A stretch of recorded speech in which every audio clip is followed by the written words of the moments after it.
10 September 2021 শুক্রবার গণেশ চতুর্থী।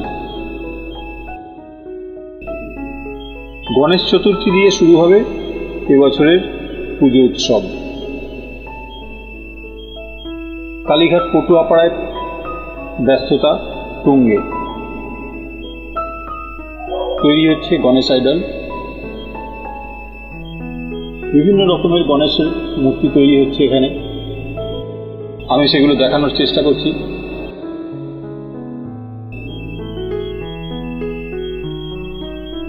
মাঝে মাঝে বৃষ্টিও হচ্ছে, যার জন্য প্লাস্টিক দিয়ে ঢাকা। এগুলো দেখুন, এখনো হাতগুলো কাঁচা আছে। পেছনে যে ময়ূরের মতো করা আছে সেগুলোও কাঁচা।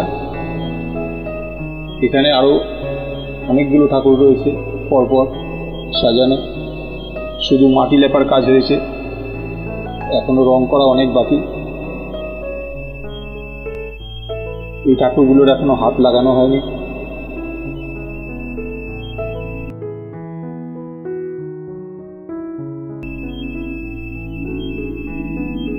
কাজ এখনো প্রচুর বাকি আছে।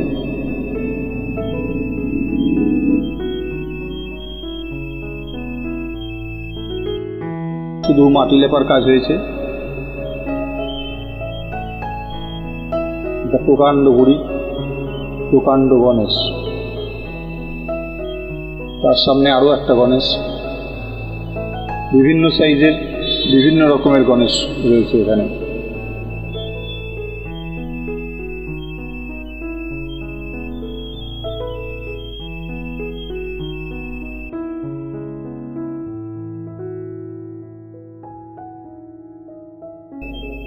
পুজো প্যান্ডেলগুলোতে বিভিন্ন রকমের গণেশের চাহিদা, তাই বিভিন্ন রকমের সাইজ।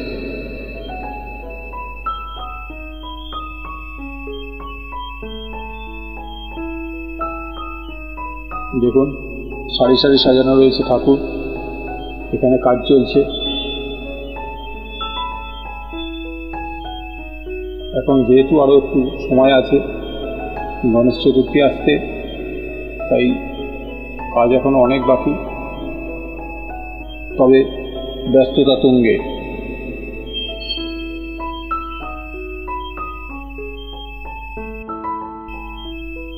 রাস্তার দুপাশে পরপর সাজানো আছে গণেশ।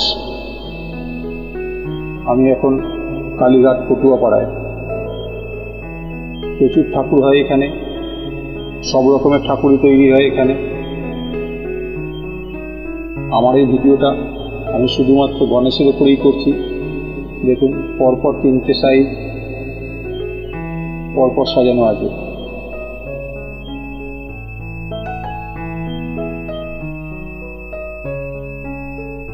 দেখুন, 3 রকমের সাইজ পরপর সাজানো, বেশ সুন্দর দেখতে লাগছে।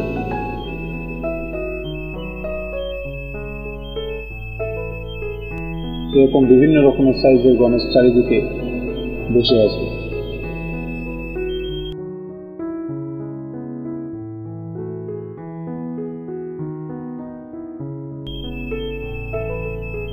এই একটা গণেশ, একটু অন্যরকম, প্যান্ট শার্ট পরা গণেশ। দেখুন, বেশ ভালো লাগবে। এটা একটু অন্যরকম, সাধারণত এই পোশাকে গণেশ দেখতে পাওয়া যায় না। মাথায় টুপি।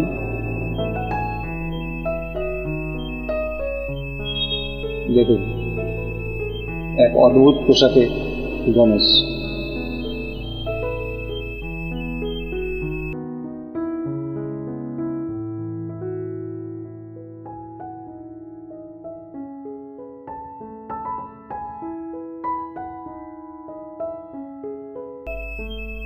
এরকমই বিভিন্ন রকমের গণেশ এখানে তৈরি হচ্ছে। এগুলো রং করা এখনো অনেক বাকি। তো আমি আসতে থাকবো, আপনাদেরও দেখাতে থাকবো। ভিডিওটা ভালো লাগলে লাইক আর শেয়ার করবেন, কমেন্ট করে জানাবেন কেমন লাগলো। আর চ্যানেলটা সাবস্ক্রাইব করা না থাকলে অবশ্যই সাবস্ক্রাইব করবেন। ভিডিওটা সম্পূর্ণ দেখার জন্য ধন্যবাদ।